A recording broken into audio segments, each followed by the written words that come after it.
Hello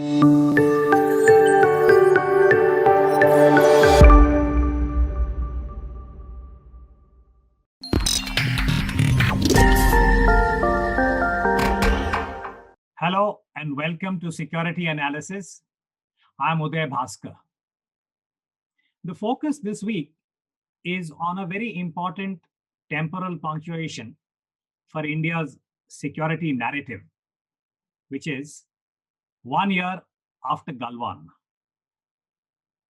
It may be recalled that in mid-June 2020, when most of the world was grappling with the COVID pandemic and lockdowns, India was surprised, quote unquote, I'm using the word surprise because this is not the first time, by the Chinese PLA in the Ladakh sector of the contested but relatively stable LOAC, or the line of actual control. Now, as most of us are aware, this so-called line is almost 4,000 kilometers long. It's undemarcated. It's a territorial dispute between India and China, who both have their own interpretations of where this line actually runs. But this has remained peaceful for over a quarter of a century, going back to the 1993 agreement between then Prime Minister Narasimha Rao and Chinese President Jiang Zemin. However, in 2020, June 2020, that is last year, China chose to unilaterally grab a tactical advantage and alter the status quo along the Pangong Lake in the Ladakh sector. Now, in the encounter that followed, the Indian Army lost lives, including that of a colonel, Colonel Babu of the Bihar Regiment, and so did the PLA. In the weeks that followed, the Indian Army managed to recoup and wrest an advantage in the Kailash Heights, I beg your pardon.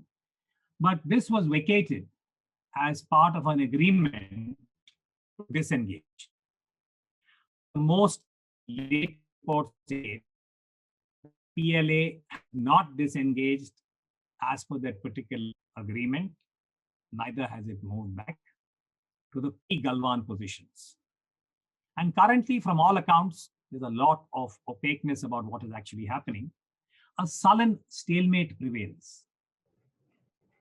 Now, what is the current situation in Ladakh along these positions? What is the way ahead for the troubled bilateral India-China relationship? And how does this discord and the Chinese action impact regional geopolitics? And to discuss these issues, as always, we have a very eminent panel. Allow me to introduce, first of all, Dr. Jabin Jacob, who is an associate professor at the Shiv Nada University and a very thoughtful China watcher. We also have with us Ambassador Gautam Bambawale, a very eminent diplomat. He's been ambassador to a number of important countries. Most recently, it was China, Bhutan, and Pakistan as High Commissioner. He is currently the professor for international studies at the Symbiosis University in Pune. Welcome, Gautam. And our third guest is Lieutenant General D.S. HOODA, Deep HOODA, who till recently was the Army Commander of the Northern Command.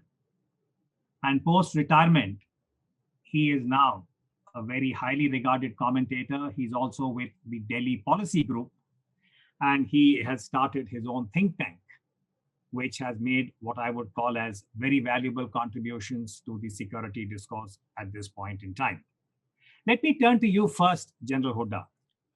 You know the tactical situation better than most. So if you would please explain to our viewers, where are we now as far as the line of actual control is concerned? General HOODA? So thank you very much for inviting me to this dialogue. So as you mentioned, currently we are in a situation of stalemate. After the February agreement, where both sides disengaged from north and south bank of Pangong Tso, we have seen no further move forward in various areas. Depsang and Gogra hot spring. Some people are also talking about Demchok. Uh, I think to some extent, the scale of the pandemic in India has also affected this. If you look at the scale and the scope of discussions that have taken place between both the sides on finding a solution, the scale and scope has reduced quite significantly. Between June and January, we had 9 meetings of corps commanders. We had talks between the foreign ministers, talks between the defense ministers. From January to June, there have been only two corps commander level meetings and no significant political or diplomatic engagement. So I think to some extent, you know, we haven't been able to have enough discussions with the Chinese on this. And therefore, I think, at least in the immediate future, we are not going to find any breakthrough. Now, does this situation carry some risks? And I think it does. We know there are about 100,000 soldiers on both sides, arrayed fairly close to the LAC. We are in the summers, and we are going to see increased activity on both sides. We are going to see an increased patrolling up to the LAC. There is tension, and there is mutual distrust on both sides. So I fear that there are chances. I hope it doesn't happen, but there are chances of some kind of localized incidents. So that's how I would classify the current situation. Thank you, Deep. I think that's a very valuable and useful kind of overview. The fact that we have almost 100,000 troops on both sides and mistrust prevails, I think that's a very, very pithy way of putting the current situation there. May I turn to Ambassador Bambawale now?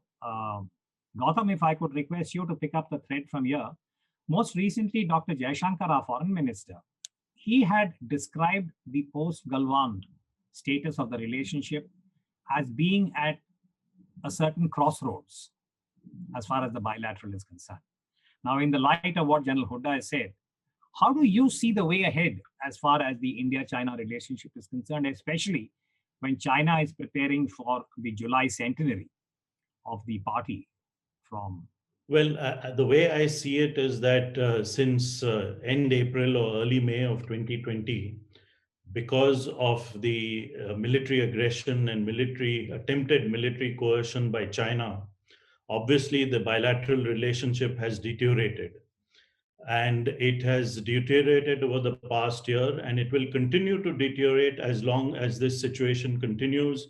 And as General HOODA rightly pointed out, it is continuing now, even if there's been some disengagement in one small area around the Pangong Lake. What I'd like to point out to your listeners and viewers, Commodore Uday Bhaskar, is that the Chinese playbook is to try to distinguish between what happens at the border on the military front and the rest of the relationship. So you've heard the Chinese continuously say, but these are two separate things. The rest of the relationship would move forward. India's playbook is exactly the opposite. That look, if there can be no peace on the borders, then the rest of the relationship is going to deteriorate and is going to be negatively and adversely impacted. And therefore, Government of India has taken steps like banning Chinese apps, like making it more stringent for Chinese investment to come into India, and of course, most recently, ensuring that Chinese firms do not participate in the 5G trials in the telecom sector. So I just like to make this point and end there, that if we permit the rest of the relationship to continue as it was earlier, then the Chinese win twice. It becomes a win-win situation for China, where it wins militarily on the ground and it wins where the rest of the relationship is concerned. And India just cannot afford to do that. We have to indicate to the Chinese that there are costs to the military aggression and attempted military coercion on our borders. Thank you, Ambassador Bambawale, for that overview. Let me turn to Dr. Jacob now. Jabin, you are the academic here, and you spent lots of time studying this.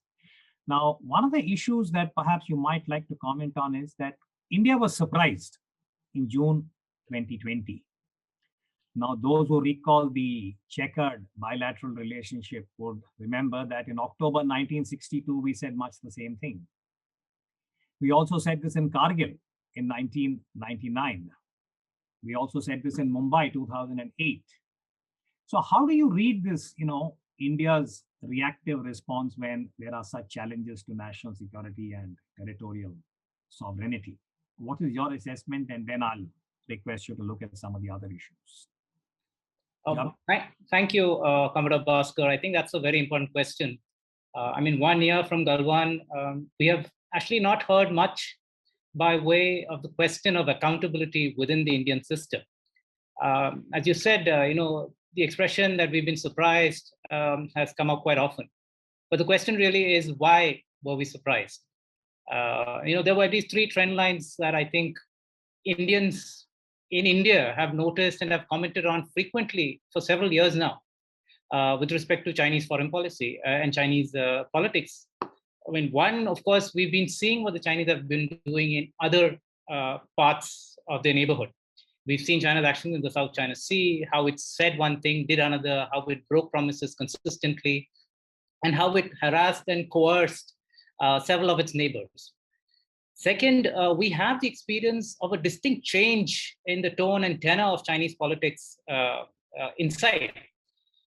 We've seen that since Xi Jinping has come to power, there has been greater centralization, greater consolidation, and Xi Jinping has emphasized repeatedly the role of the PLA, in actively performing the task that it is designed for, which is of real combat.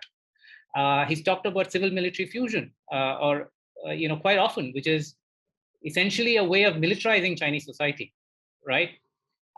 Third, of course, we have the trend lines on our own border, on the LAC. We've seen since at least 2013 a distinct change in the nature of Chinese activities on the LAC, from Depsang, then we had Doklam, and now, of course, we've got Galwan. So, to my mind, there's really no reason to be surprised. The question then is why? The issues perhaps have less to do with the military response or the military approach to this problem as to larger political and diplomatic approach that we've followed with China in the last few years. We started off wanting engagement, but we had the incident at Chumar when Xi Jinping came visiting India. Subsequently, we've had Doklam. And even though we had disengagement at Doklam, we know that the Chinese built up subsequently all around that particular area.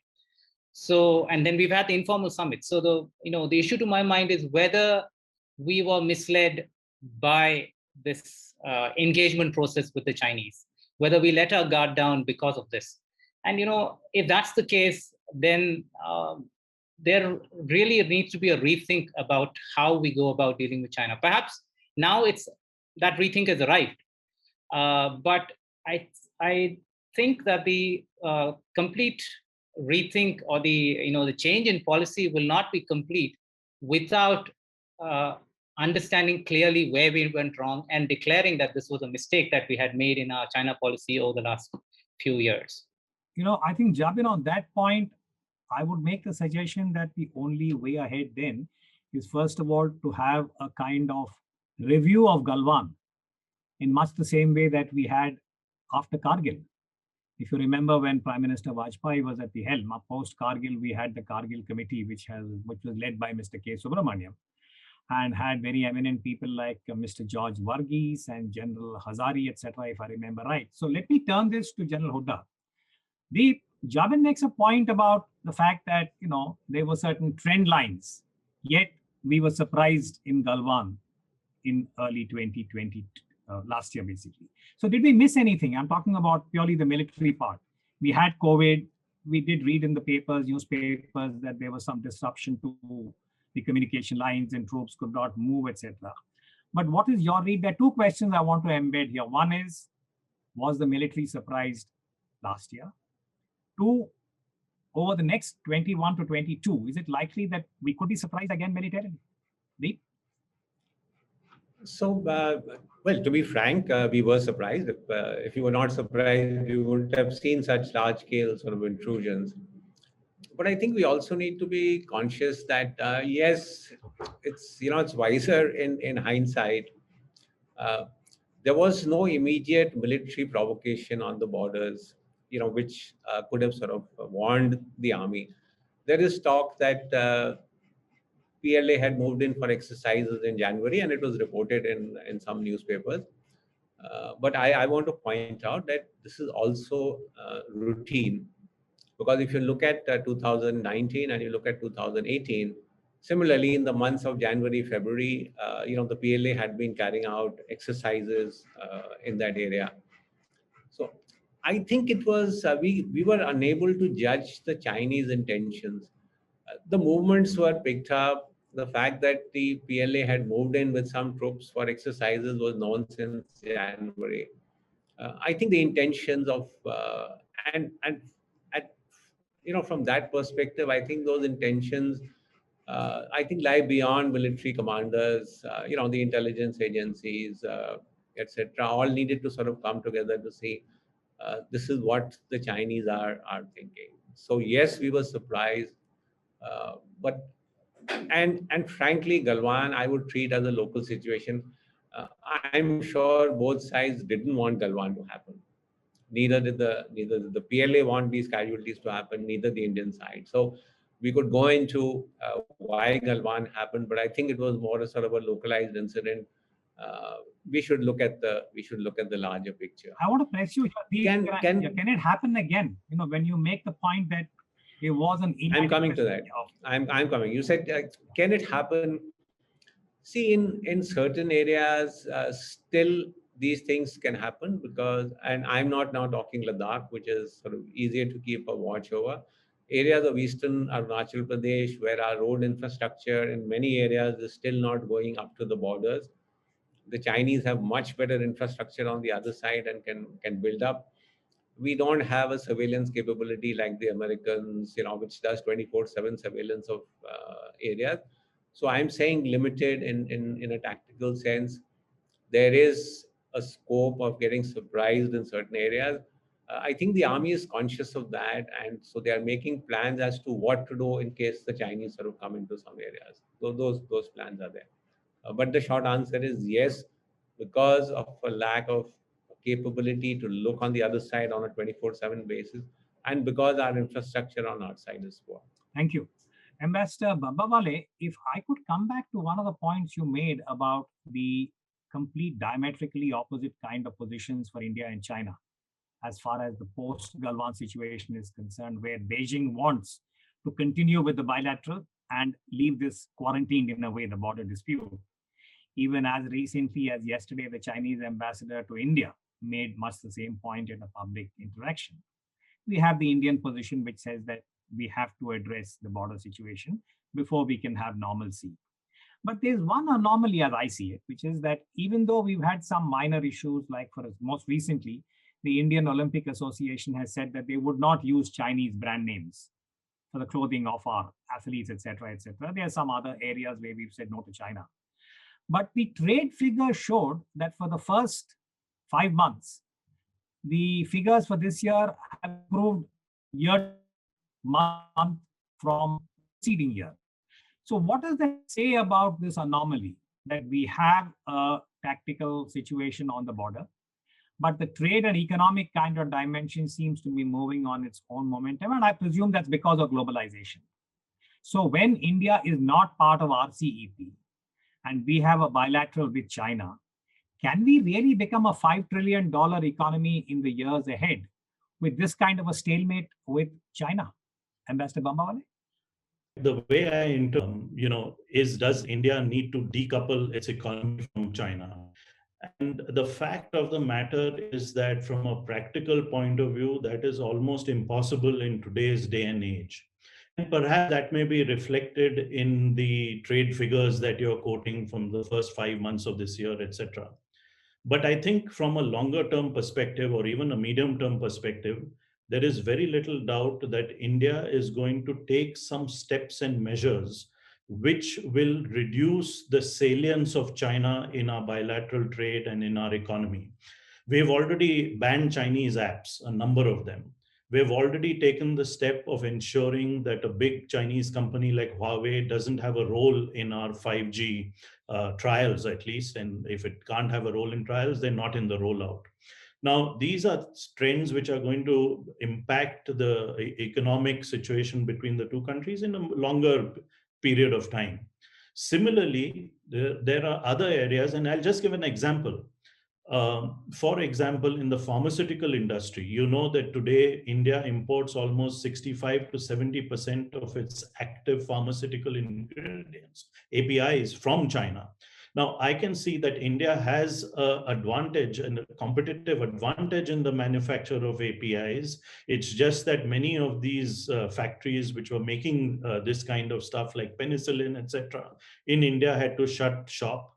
But I can see that India is going to step up its production of APIs and reduce the amount that we're going to import from China. So this is a trend which will make itself manifest in the longer term. We are not, I would not recommend, and I will not say that we have to decouple the economies, but there is a trend where we will have less of China in our economy rather than a China-less economy.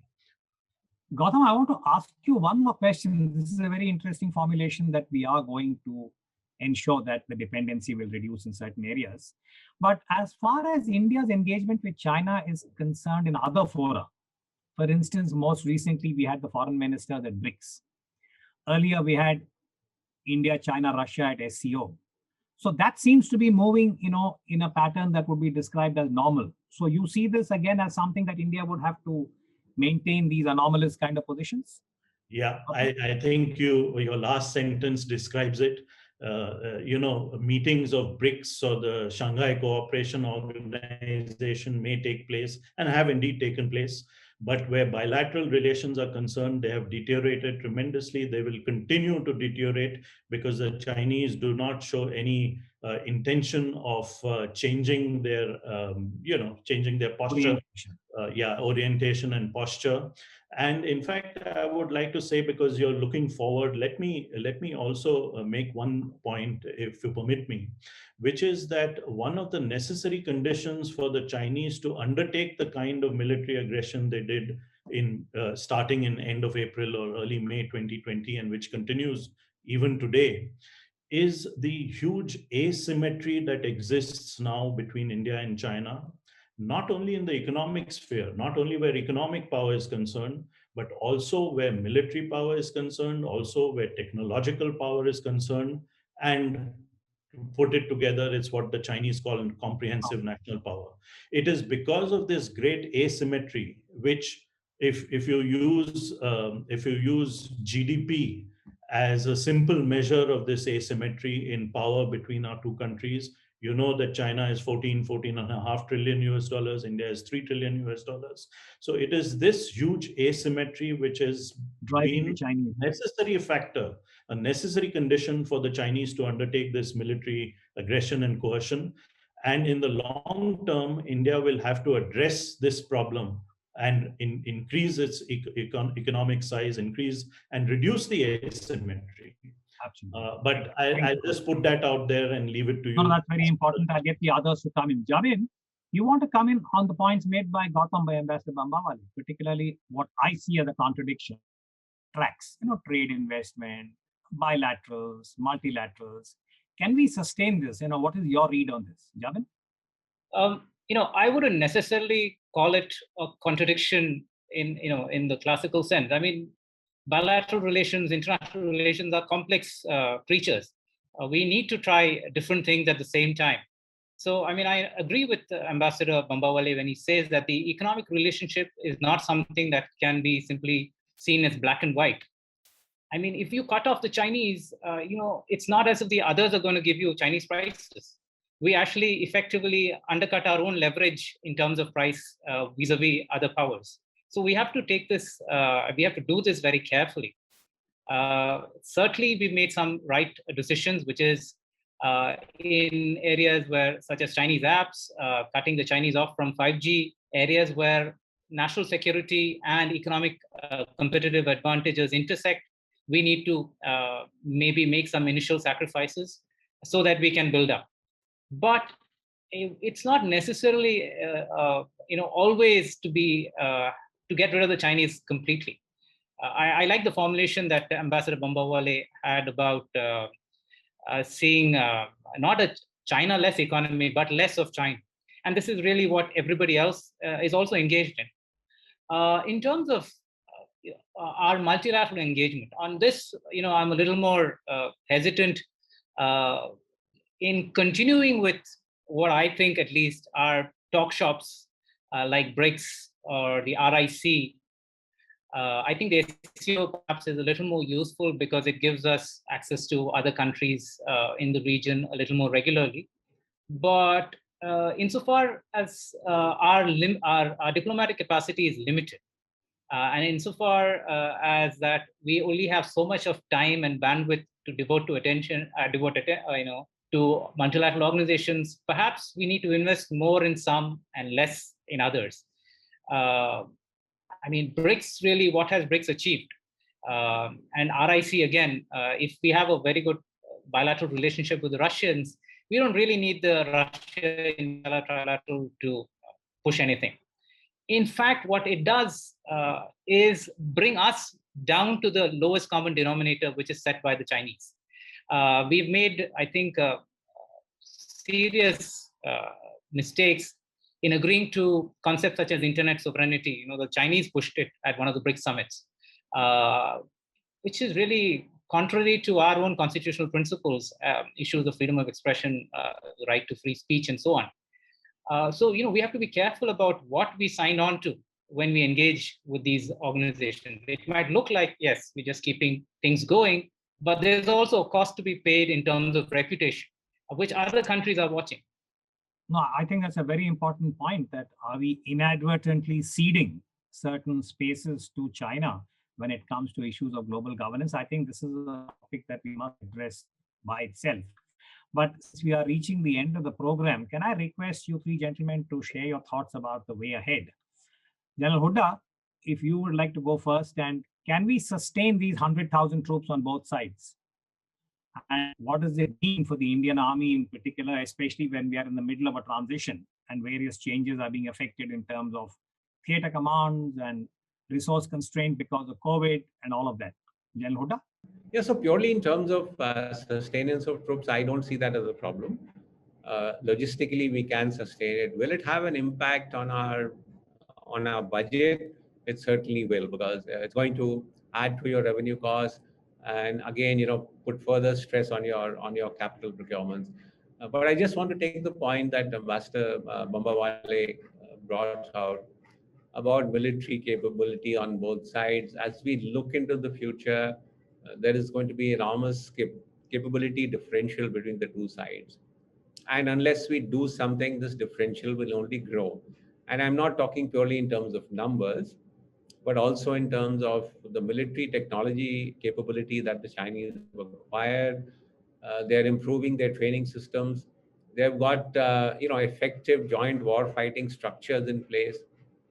So unless we are able to enhance and improve our defense capability, and I know it's a direct sort of reflection of how much budget you have, but the government needs to take a strong, hard look at it. If we don't, then the Chinese are going to use their military ability, military prowess to put pressure on the borders and to politically pressurize the government. And so they are going to do that. So we need to build up our capability along the borders. We need to build our maritime capability, which, where currently we have an advantage. But the way the Chinese are developing their navy, soon this advantage is going to almost evaporate. So I think as we go forward, military capability build up is an absolutely essential requirement. Actually, it is interesting that you have raised the maritime dimension and China in particular, because what is very instructive is that China is now increasing its naval capability in a very, very impressive manner. It's a crackling pace, if I could put it that way. Media reports indicate that China is now inducting 20 to 25 warships in a year. And just as a matter of detail, I'm sure you know this, in April this year, which is just a couple of months ago, on one day, the Chinese PLA Navy inducted 3 warships. Actually, it was 2 surface ships and a submarine. And at this induction rate, I think it would have very serious implications for the entire region and the Quad in particular, the Indo-Pacific. But we will discuss this hopefully at a later date. Let me request you, as we wrap this up, to perhaps share your thoughts about some policy-related issues as far as the bilateral relationship is concerned. Ambassador? Yeah, sure. Thank you.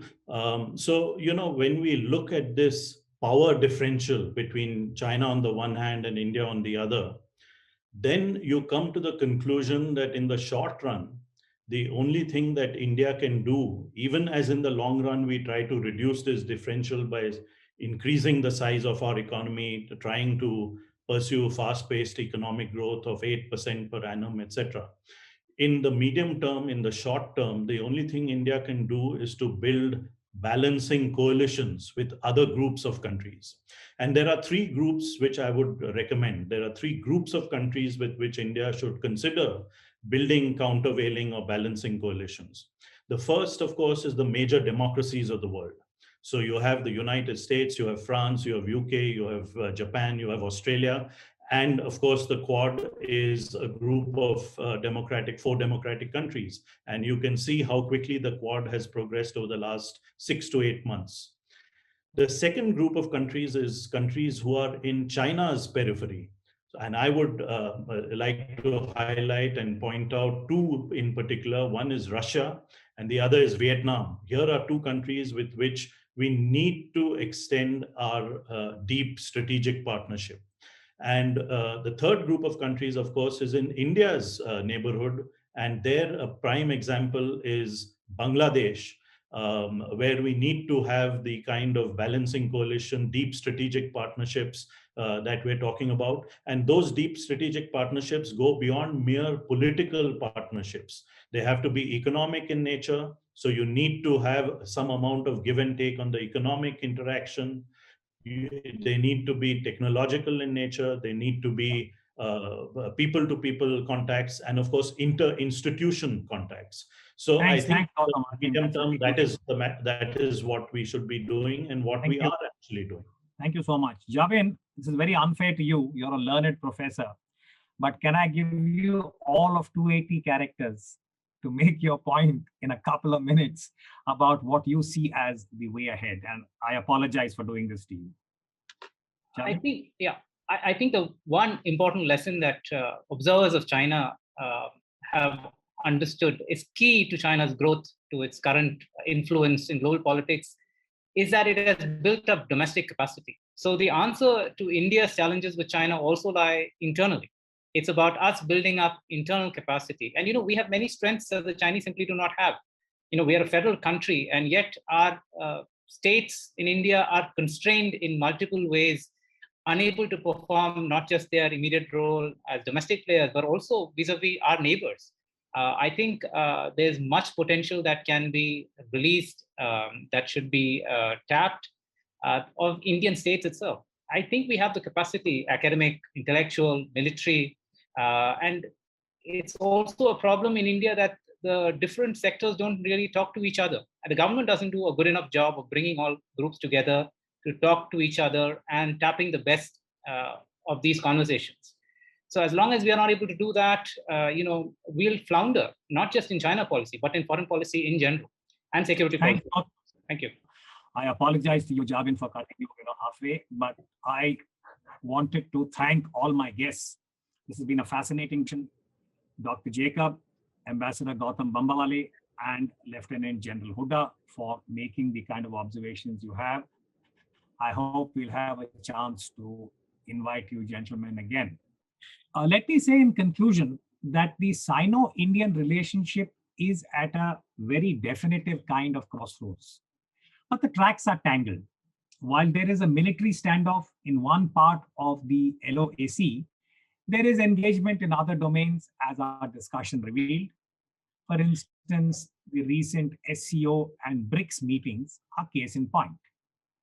Bilateral trade in non-sensitive sectors is still relatively robust, but the texture of the relationship has become prickly and discordant, and an uneasy post-Galwan imprint is palpable. Whether the two Asian giants have the political sagacity to restore the rhythms of the 1993 agreement is moot. But what is reasonably certain is that the much expected amity and prosperity of the Asian century is now on hold, held hostage by Chinese hegemonic ambitions. India has to get back to the drawing board, invest in its own comprehensive national capabilities, and review its China policies. Thank you for watching Security Analysis. We'll be back again next week.